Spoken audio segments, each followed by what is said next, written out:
माननीय कुलपति जी से विनम्र अनुरोध है कि मुख्य अतिथि उपाध्यक्ष विश्वविद्यालय अनुदान आयोग प्रोफेसर दीपक कुमार श्रीवास्तव जी, जिन्होंने अपने 37 वर्षों के शैक्षिक सेवा काल में राष्ट्रीय एवं अंतर्राष्ट्रीय स्तर पर विख्यात अनेक संस्थानों जैसे अंतर्राष्ट्रीय श्रम संस्थान, सामाजिक कल्याण मंत्रालय म्यांमार, गोवा विद्युत कॉरपोरेशन आदि में महत्वपूर्ण अकादमिक एवं प्रशासनिक योगदान दिया है। साथ ही जो शिक्षा और मानवता को पर्याय मानते हैं, उनसे निवेदन करें कि वो अपना दीक्षांत अभिभाषण प्रस्तुत करने की कृपा करें।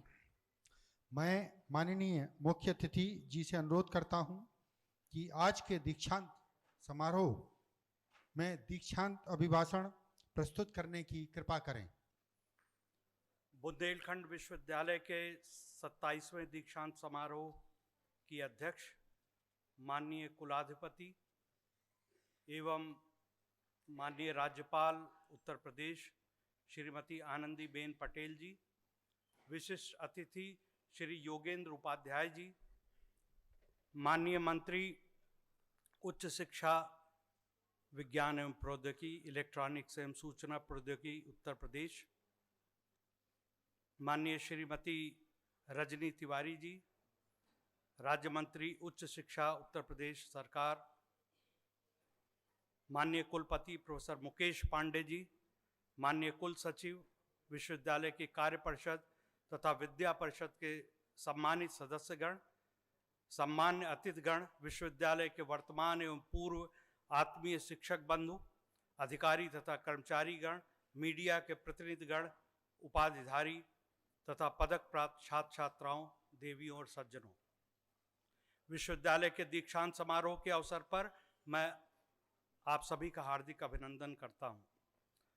मुझे उपलब्धियों से परिपूर्ण प्रतिष्ठित बुंदेलखंड विश्वविद्यालय के दीक्षांत समारोह को संबोधित करते हुए बहुत ही प्रसन्नता हो रही है।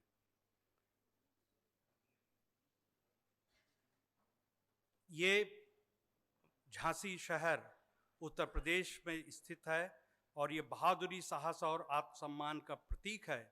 निसंदेह इस प्रमुख और ऐतिहासिक विश्वविद्यालय के दीक्षांत समारोह में मैं उपस्थित होकर खुद को सौभाग्यशाली समझता हूं, जहां से विद्यार्थी उपाधि प्राप्त कर ज्ञान कौशल और नए दृष्टिकोण के साथ राष्ट्रवाद की भावना से ओतप्रोत होकर अपने समुदायों और समाजों में मजबूत और स्थायी सामाजिक परिवर्तन ला रहे हैं। मैंने बचपन में एक कविता पढ़ी थी सुभद्रा कुमारी चौहान की, उसकी 4 लाइनें मैं यहाँ पर प्रस्तुत करूँगा। तेरा स्मारक तू ही होगी, तू खुद अमिट निशानी थी, बुंदेले हर बोलों के मुंह हमने सुनी कहानी थी, खूब लड़ी मर्दानी वो तो झांसी वाली रानी थी। आज मुझे बहुत प्रसन्नता है जब उपाधिधारकों को प्रस्तुत किया गया, और पहले भी मैं समाचार पत्रों से सूचना लेता रहता था। मुझे अत्यंत प्रसन्नता है कि 77 पदक में 45 पदक छात्राओं को मिला है। विशेष रूप से वो बधाई के पात्र हैं। मैं यहाँ विश्वविद्यालय के कुल गीत के 2 पंक्तियों को भी उद्धृत करना चाहूँगा। सतत प्रगति परिशीलन शोधालय हो, यह प्रबुद्ध जनगण संकल्पालय हो, चिर विजयी हिंद राष्ट्र निधि प्रभो, हृदय निधि प्रभो, यह बुंदेलखंड विश्वविद्यालय हो। कोई भी विश्वविद्यालय सामाजिक परिवर्तन का एक सक्रिय प्रतिनिधि होता है। बुंदेलखंड विश्वविद्यालय का बहुआयामी योगदान क्षेत्र के लोगों और राष्ट्र के लिए स्पष्ट है। मेरा दृढ़ विश्वास है कि संस्थागत नवाचार, सफलता और उत्कृष्टता का कोई अंत नहीं है। यदि हम अपने निरंतर प्रयासों से इसमें वृद्धि करें तथा स्थानीय, क्षेत्रीय तथा राष्ट्रीय विकास में योगदान करने के लिए अपने प्रयासों में निरंतर सुधार लाने का प्रयास करें। जैसे कि माननीय मंत्री श्री उपाध्याय जी कह रहे थे कि यहाँ के छात्र छात्राओं को स्थानीय समस्याओं की तरफ भी ध्यान देना होगा और अपनी योग्यता को उससे जोड़ना होगा। विश्वविद्यालय बुंदेलखंड के लिए एक विकास का इंजन है और इसमें कौशल विकास के माध्यम से युवाओं की क्षमताओं को बढ़ाकर और सामाजिक और पर्यावरणीय चुनौतियों में विद्यार्थियों को शामिल करके कुछ प्रमुख विकास मुद्दों को हल करने की क्षमता है। आज जिस प्रकार से माननीय कुलपति जी ने मेरे माननीय कुलाधिपति जी के समक्ष और हम लोगों को बहुत सारी यहाँ के कार्यों की पुस्तकें प्रस्तुत की, मुझे पूर्ण विश्वास है कि इस बार नैक में आप लोगों का स्कोर A+ आना चाहिए। मुझे तो जो NIRF की रैंकिंग है, हम उसकी भी समीक्षा कर रहे हैं। जो NIRF की रैंकिंग है, अगर आपकी 75 रैंकिंग है, पहले तो मैं बधाई देना चाहता हूं। ऐसा असंभव है कि 75 रैंकिंग लेते हुए A ग्रेड ना मिले। आप होमवर्क अच्छा करें, सेल्फ स्टडी रिपोर्ट जो बनती है उसको देखें और नैक के जो पैरामीटर्स हैं उसको क्रैक करने का कोशिश करें, तो निश्चित रूप से आप एक आदर्श उपस्थित कर पाएंगे। 21वीं सदी में तकनीकी और वैज्ञानिक प्रगति से प्रेरित परिवर्तनकारी परिवर्तनों की गति के साथ हमारे विश्वविद्यालयों को न केवल ज्ञान और प्रौद्योगिकी के नए रूपों को अपनाने में, बल्कि वैश्विक स्तर पर ऐसे परिवर्तन और तकनीकी प्रगति के पूर्ववर्तियों को स्थापित करने में भी गतिशील और प्रासंगिक बने रहना होगा। You have to be relevant and you have to robust। ऐसा करने के लिए हमारे उच्चतर शिक्षण संस्थानों को उन्नतशील और वैज्ञानिक शैक्षिक प्रथाओं के साथ विश्व स्तरीय शिक्षण और अनुसंधान गतिविधियों को शुरू करने के लिए बुनियादी ढांचे और अन्य सुविधाओं की स्थापना से संरचनात्मक और कार्यात्मक परिवर्तन दोनों की आवश्यकता है। मैं एक सुझाव देना चाहता हूं, जिस तरीके से आपने एक ऐप प्रेजेंट किया, मुझे पूरा विश्वास है कि आपने उसको पेटेंट करा लिया होगा, और नहीं कराया है आज ही अप्लाई करिए। उसके भी मार्क्स होते हैं और आगे चल करके जितनी भी NEP की जितनी भी योजनाएं हैं वो आपके नैक के स्कोर से और NIRF के स्कोर से ड्राइव होंगी। ज़्यादा से ज़्यादा आप पेटेंट लेने का कोशिश करें।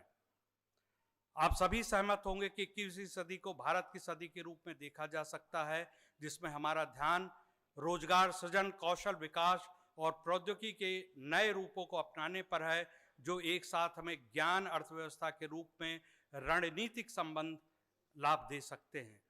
शोध साक्ष्यों से स्पष्ट है कि स्वस्थ मानव पूंजी आर्थिक विकास और राष्ट्र के समग्र विकास के लिए सबसे मजबूत संपत्ति है। आप सभी को यह जानकर प्रसन्नता होगी कि भारत ने G20 की अध्यक्षता ग्रहण की है, जो भारत की प्रभुता और भारत के प्रति अंतर्राष्ट्रीय दृष्टिकोण को दर्शाता है। चिरस्थायी विश्व के लिए भारत वसुधैव कुटुंबकम की दृष्टि से G20 की अध्यक्षता कर रहा। हमें प्रसन्नता भी है कि आप देखें, जो भी विश्व में आपदा आ रही है, चाहे वो कोविड का दौर रहा हो या आज टर्की और सीरिया में जो भूकंप आया है, जो 38 देश सबसे पहले बढ़ करके वहाँ पर मदद पहुँचा रहे हैं, उसमें भारत भी शामिल है और भारत की टीम वहाँ पर पहुँच चुकी है। तो हमारे यशस्वी प्रधानमंत्री और उनकी टीम बधाई की पात्र है। हमारे उच्चतर शिक्षण संस्थानों को उन संस्थानों से सीख लेने की ज़रूरत है जिन्होंने विश्वविद्यालय शिक्षा तक ऐसे संस्थानों को पहुंच प्रदान की है, जो उत्कृष्टता, प्रतिष्ठा और नवाचार के केंद्र हैं और वैश्विक वैज्ञानिक प्रयोगों और प्रथाओं के भी केंद्र हैं। आप इस बात से सहमत होंगे कि 21वीं सदी के लिए हमें भलाई के लिए परिवर्तन को अपनाने, उत्कृष्टता और नवाचार की मांग पर काम करने की आवश्यकता है, जो उच्चतर शिक्षा में वैश्विक वैज्ञानिक प्रथाओं को सूचित करता है। परंपरागत रूप से सीखने की सभ्यता के रूप में भारत की भूमिका, जिसे हम इंडियन नॉलेज सिस्टम IKS कहते हैं, ज्ञान की भूमि, जहां विभिन्न विदेशी विद्वानों ने नए ज्ञान और विचारों की खोज के लिए दौरा किया है, हमारे उच्चतर शिक्षण संस्थानों के बीच इसे मजबूत करने की आवश्यकता है। भारतीय ज्ञान प्रणालियों, इसकी भाषाओं, कला, संस्कृतियों और परंपराओं की ताकत और प्रभाव दुनिया के कई हिस्सों में पूरी तरह से ज्ञात नहीं है, और हमारे शिक्षण और स्रोत को प्रोत्साहित करने के साथ साथ इन क्षेत्रों में अंतर्राष्ट्रीयकरण और ज्ञान के आदान प्रदान को बढ़ावा देने में हमारे उच्चतर शिक्षण संस्थान महत्वपूर्ण भूमिका निभा सकते हैं। भारतीय सभ्यता, ज्ञान और शिक्षा के पारंपरिक केंद्र के रूप में हमारी शिक्षा नीति भी अच्छी तरह से उसको स्वीकार्यता मिली है। एक प्रगतिशील और महत्वाकांक्षी वैश्विक दृष्टिकोण, मूल्यों और ज्ञान प्रणालियों का दृढ़ता से NEP में समावेश है। NEP 2020 ऐसे समय में लाई गई है जब हमारा राष्ट्र सामाजिक और आर्थिक परिवर्तन से गुजर रहा है और इसमें 21वीं सदी में दुनिया का नेतृत्व करने का दृढ़ लक्ष्य है। जैसा कि माननीय मंत्री जी ने भी बताया भी, NEP 2020 एक विशिष्ट और पुनर्कृषण प्रतिमान भी प्रदान करता है, जिसके माध्यम से भारत को 21वीं सदी के दुनिया में प्रवेश के लिए खुद को तैयार करना होगा। यह नीति न केवल विद्यार्थियों की आशाओं और आकांक्षाओं को दर्शाती है, बल्कि आम जनता की आकांक्षाओं को भी शामिल करती है। यह नीति ऐसे समय में बनाई जा रही है जब मानव पूंजी के लिए स्थानीय, राष्ट्रीय और अंतर्राष्ट्रीय मांगों को पूरा करने के लिए नए ज्ञान, प्रौद्योगिकी और कौशल की पहले से असाधारण मांग के साथ संयुक्त रूप से वैज्ञानिक और तकनीकी ज्ञान में गहरा परिवर्तन लेने लगा है। 1/3 से अधिक युवा आबादी वाले देश को संरचनात्मक और कार्यात्मक सुधारों से लाभ होगा। विशेष रूप से NEP 2020 में व्यावसायिक प्रशिक्षण कार्यक्रमों के आधुनिकीकरण से भी लाभ होगा। विश्वविद्यालय अनुदान आयोग राष्ट्रीय शिक्षा नीति के क्रियान्वयन हेतु कुछ उसने पहल की है, जिसमें से मैं कुछ प्रमुख रूप से आपको बताना चाहूँगा। विश्वविद्यालय अनुदान आयोग ने लचीलापन यानी कि फ्लेक्सिबिलिटी को बढ़ावा देने के लिए और विद्यार्थियों की गतिशीलता को सुगम बनाने के लिए academic bank of credit ABC को बढ़ावा दिया है। हमें बहुत प्रसन्नता है कि आपका जो डिजी लॉकर है आज वो डिजिटल सशक्तिकरण और ऑनलाइन शिक्षा में महत्वपूर्ण भूमिका निभाएगा। विश्वविद्यालय अनुदान के अन्य प्रयास जो मल्टीपल एंट्री और एग्जिट की हम बात करते हैं, ये ग्रॉस एनरोलमेंट रेशियो को आगे बढ़ाने में महत्वपूर्ण भूमिका अदा करेगा। कुछ अन्य योजनाएं विश्वविद्यालय अनुदान की, जिसमें कि कौशल विकास, रोजगार परकता, भारतीय भाषाओं और भारतीय ज्ञान प्रणाली को बढ़ावा देना।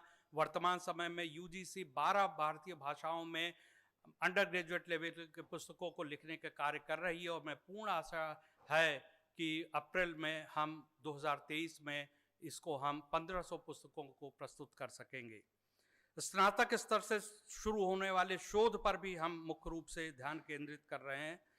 भारत में विदेशी उच्चतर शिक्षण संस्थानों के परिसरों की स्थापना और सामुदायिक पहुंच कार्यक्रम, जिसे आउटरीच एक्टिविटी कहते हैं, उस पर भी हम ध्यान दे रहे हैं।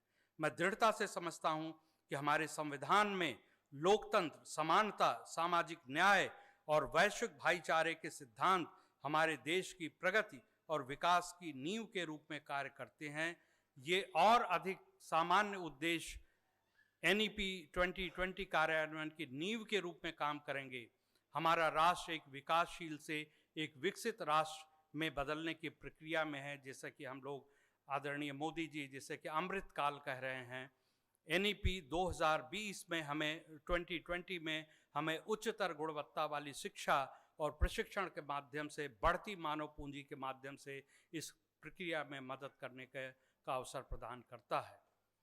विश्वविद्यालय युवाओं को कुछ मौलिक सतत विकास, जिसे हम SDG कहते हैं, के कार्यान्वयन के लिए ज्ञान और कौशल प्राप्त करने के लिए एक आदर्श मंच प्रदान करता है। विश्वविद्यालय के युवा रोजगार और कौशल विकास, मादक पदार्थों की तस्करी पर रोक, लैंगिक समानता और महिला सशक्तिकरण, गरीबी को घटाना, भूखमरी को मिटाना, जीरो हंगर जिसे कहते हैं, जलवायु परिवर्तन, जल स्वच्छता आज जैसे SDG के कार्यान्वयन से संबंधित संचालन करने के लिए भागीदारी कर सकते हैं। आखिरकार विश्वविद्यालय को स्थानीय क्षेत्रों में स्थायी परिवर्तन लाने, स्थानीय चुनौतियों के वैश्विक समाधानों पर ज्ञान और अत्याधुनिक अनुसंधान के माध्यम से सक्रिय रूप से योगदान देकर क्षेत्र के परिवर्तन और विकास के लिए भागीदार बनने में अपनी भूमिका निभानी होगी। विश्वविद्यालय के सामाजिक पहुंच कार्यक्रमों के माध्यम से विश्वविद्यालय और मानवता इंटरफेस को मजबूत करने की आवश्यकता है, जो अपने क्षेत्र के लिए परिवर्तन प्रतिनिधि, चेंज एजेंट और बन जाते हैं और शेष उच्चतर शिक्षण संस्थानों के लिए सक्रिय मॉडल हैं। बुंदेलखंड विश्वविद्यालय के दीक्षांत समारोह के अवसर पर मैं एक बार फिर सभी उपाधिधारक विद्यार्थियों को उनके सुंदर और आगामी भविष्य के लिए बधाई देता हूं। मैं विद्यार्थियों के माता पिता को उपाधिधारकों की इस यात्रा को आगे बढ़ाने के लिए बधाई देता हूं और अंत में उपाधिधारकों को अपने समुदाय और बड़े समाज के सक्रिय परिवर्तन प्रतिनिधि के रूप में देखता हूँ। अंत में मेरा भाषण पूरे विश्वविद्यालय समुदाय द्वारा निभाई गई महत्वपूर्ण भूमिका, उसके नेतृत्व, शिक्षकों और कर्मचारियों को विश्वविद्यालय में शिक्षण अधिगम प्रक्रिया को सुगम बनाने आदि को उचित पहचान देने के बिना अधूरा रहेगा। आपके उज्जवल भविष्य हेतु कोटिशा शुभकामनाएं और विश्वविद्यालय के निरंतर शैक्षिक उन्नयन हेतु अनेकों मंगल कामनाओं के साथ मैं अपना दीक्षांत भाषण यहाँ समाप्त करता हूँ। जय हिंद, जय भारत, वंदे मातरम।